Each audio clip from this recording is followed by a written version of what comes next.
Greetings, friends. I'm Michael Lodahl from the School of Theology and Christian Ministry, and it's my joy and privilege to speak to you for a few minutes about the subject of caring actively for creation from a biblical and even more specifically a Christian or Christological point of view. This is an awfully big topic, of course, so I'm gonna jump right in and start like where the Bible starts, because the Bible jumps right into this, doesn't it? It's really worth noting and quite significant that the Bible we carry around with us, take to church with us, read for our devotionals, and so on, begins with creation. And it's not a creation of some heavenly realm elsewhere. It is the creation of this very world in which we live. And that God, the God of Israel, is acknowledged and praised as the creator of that realm in which we live. A few things that show up in Genesis chapter 1 that are worthy of note for this topic. Probably the first, though we've heard it, it never hurts us to hear it again, that repeatedly in Genesis 1 we read as a kind of refrain, really a recurring refrain is, and God saw that it was good. And what God sees to be good in each case is some aspect of creation as God, through the spoken word, has invited. And that's really the beauty of this language of let there be. It's the language of divine invitation to creation to respond, not to a command, but to an invitation to become and to flourish, and an invitation to creatures to reproduce, to be fruitful. You know that language is there. And so it's striking that, first of all, at each stage that Genesis 1 narrates, God views creation or looks at it and sees, which is great, God sees that it's good, that it's what God had in mind, that it will fulfill the divine purposes. That's kind of what's implied in that word good. And further, that God invites non-human creatures to flourish. This is also extremely important in Genesis 1. God speaks to creatures before human beings are created. Occasionally you'll find a theologian that says something like, God speaks only to humans, and they even talk about Genesis 1 that way, and I think, what Bible are they reading?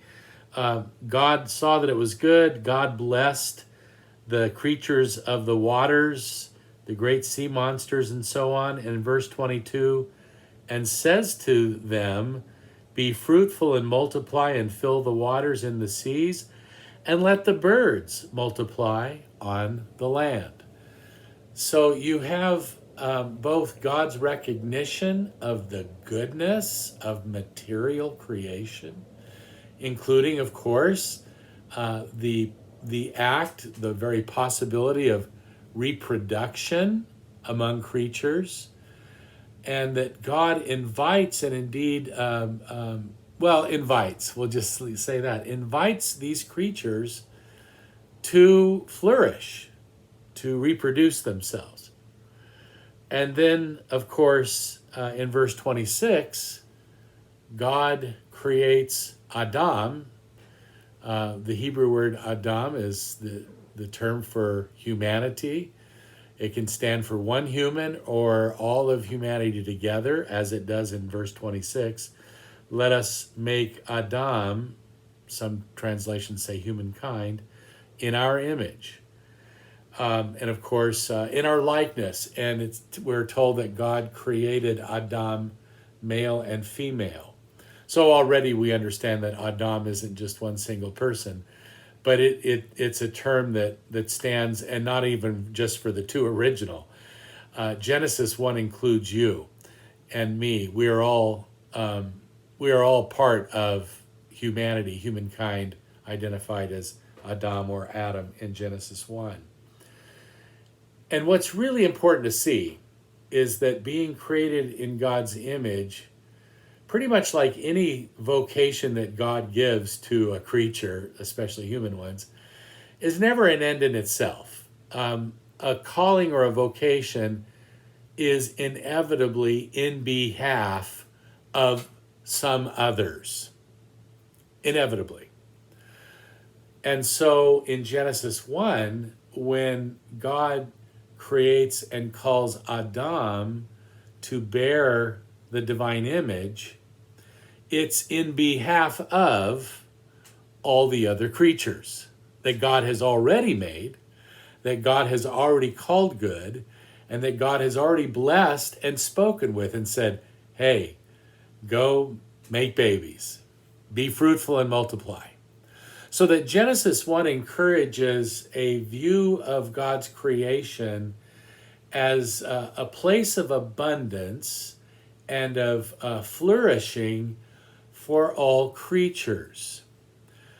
Then God creates a creature, Adam, male and female, all inclusive of you and me, and gives us collectively a calling, a job, a function in relationship to those creatures. And I guarantee you that job or function or calling cannot and will not be in some kind of contradiction to or tension with what God has already said about creation, seeing its goodness, and what God has already invited these creatures to do, which is to flourish. Now, the language of being in the image of God, we typically believe among biblical scholars, was language that was drawn from political practice of many cultures of that time, which is that the king or ruler or governor of an area, particularly if the area was large enough, would have images of his. I think there might have been some cases where it was her, mostly it was probably males, but would have images or statues erected of this ruler, especially in some of the outlying areas of the rule, as a reminder to the people of that area, like who the Lord was over this area, an image representing or standing in for the actual ruler. If in fact that lies behind Genesis 1, then what you have is an image of, or a portrayal of God creating human creatures to be representatives of the Creator throughout creation. And again, then the question would be, well, what does it mean to represent this Creator? Well, we've already seen, obviously, that this Creator invites creation to cooperate in the creative process. Let the earth bring forth, let the waters. The Hebrew, there's actually like, let the teeming waters teem with, wild fish. And there's a lot of language of abundance and splashing and so on. And God invites creation in a sense to cooperate with this divine activity. And that God has seen that it's good.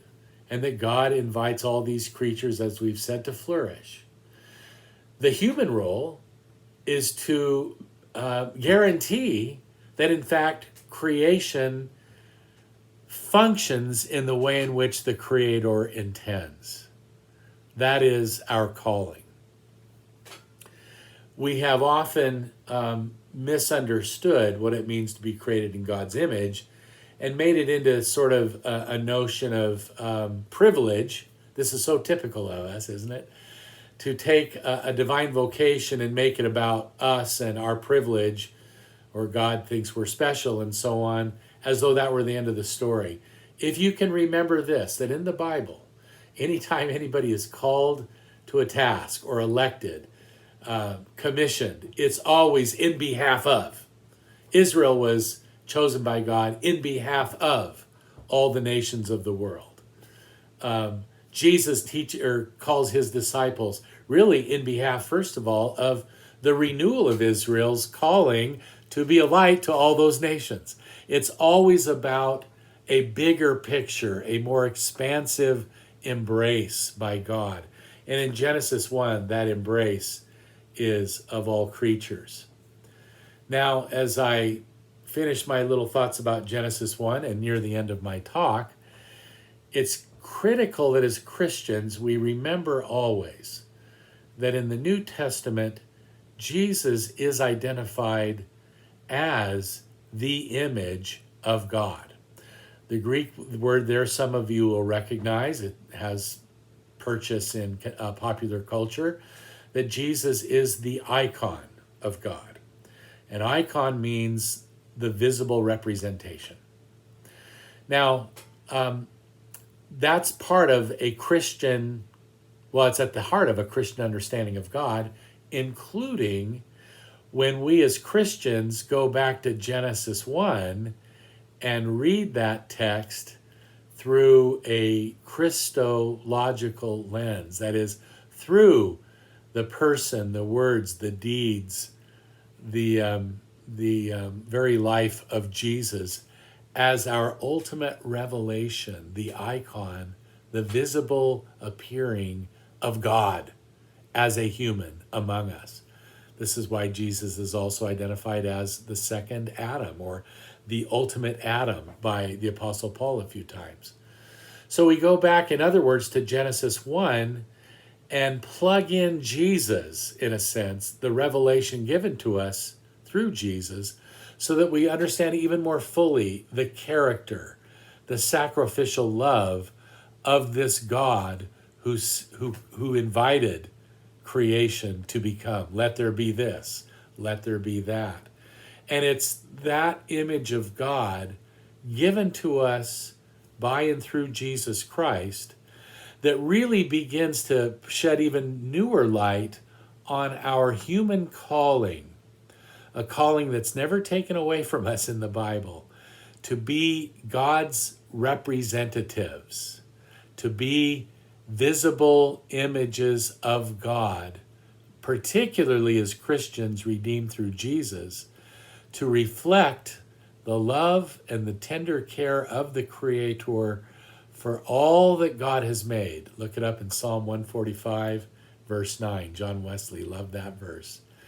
So that our call to care for creation, we could say, is rooted in Genesis 1 and clarified in a beautiful way in the life, the self-giving life that ended in crucifixion, the servanthood, the humility, the self-emptying of Jesus. And we believe this because God, the Creator, raised Jesus from the death. The God of life renewed the life of the crucified one, and in so doing has deeply, deeply entrenched God's calling upon us to live faithfully for the Creator within creation. That unleashes, I think, a tremendous Christian ethic of creation care. Thanks for your attention. God bless you, and thank you for all your efforts in cooperating with God, who desires mercy and not sacrifice. Thanks so much. Blessings to you.